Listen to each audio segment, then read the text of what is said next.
In this tutorial, I am going to teach you how to enter retail sales in Xero. This is useful for recording daily sales transactions and keeping your business financial records accurate. First, open your web browser and navigate to Xero.com. Once you're there, log in to your Xero account.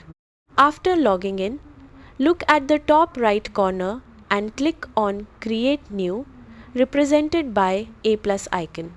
A menu will appear with several options. From here, select Receive Money. You'll now be taken to the new Receive Money page. Start by selecting the bank account associated with the retail sale, then click Next. In the Payment Details section, select or add the customer in the From field. Next, enter the transaction date and add a reference number if needed. Under Received As, select Direct Payment. Now, add the items included in the retail sale.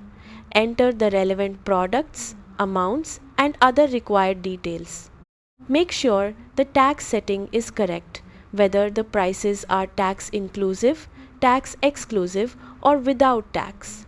Once you've reviewed all the information and everything is correct, click Save. The retail sale will now be recorded in Xero and reflected in your financial records. And that's it. You've successfully entered a retail sale in Xero. If you found this video helpful, please leave a like, subscribe, and see you in the next